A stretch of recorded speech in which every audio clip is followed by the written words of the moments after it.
Well, I would make the difference between prayer, which is what? Concentrated thought, and worship.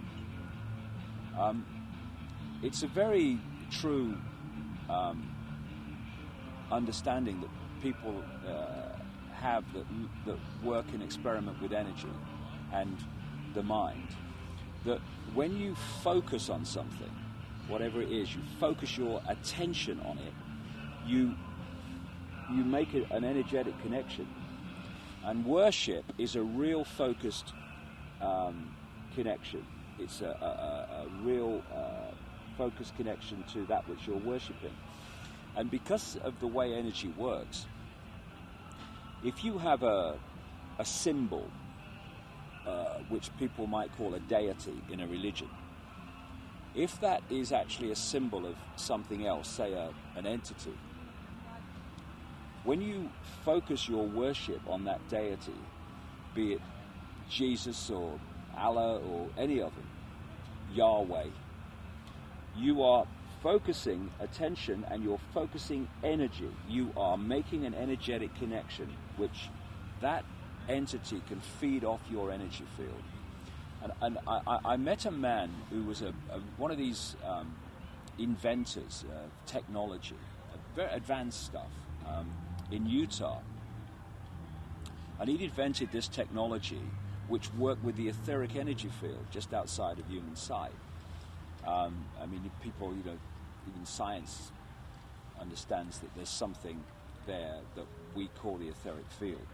Anyway, he said the only time that this technology didn't work efficiently was when the Mormon churches in the valley, and there was a lot of churches in his valley, were actually doing their worship ritual, because the etheric field was being filled by this energy of worship.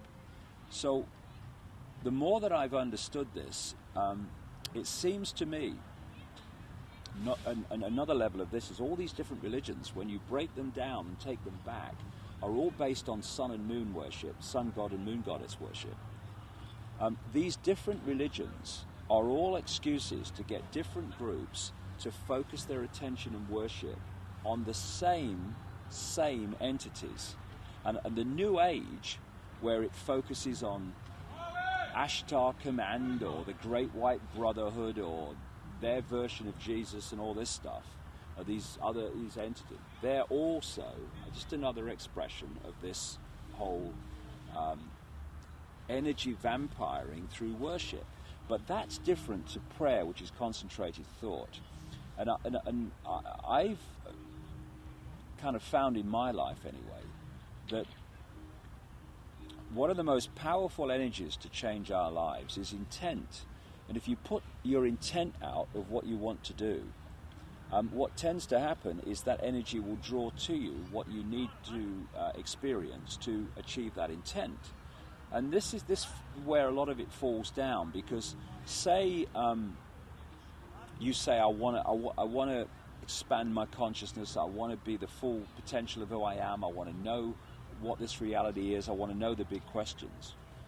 When you put out that intent, you will draw to you in experience, people, information, that which will allow you to move into that desired intent. However, this will not be always people and experiences that you'd like to experience, because what's keeping us from that expanded consciousness is programmed beliefs and programmed thought patterns. And therefore, if we're going to achieve that intent that we want, these have to go. And so I can see this in my own life so clearly, and I see it in other people all the time.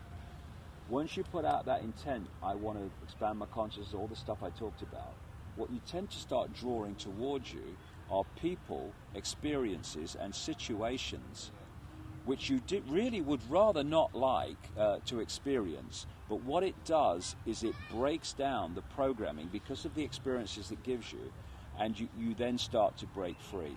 Say, for instance, one of your programs is fear of not having money. So you're focused on money all the time because you fear not having enough. If you want to be truly free, then that fear, that program has to go.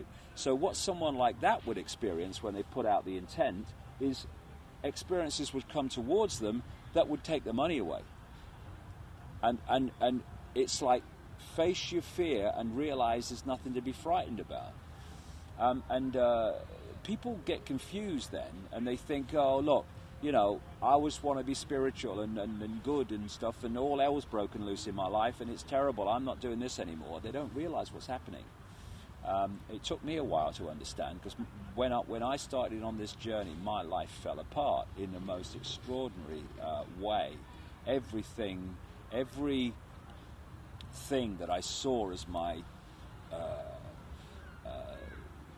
security and sense of self, all of them went.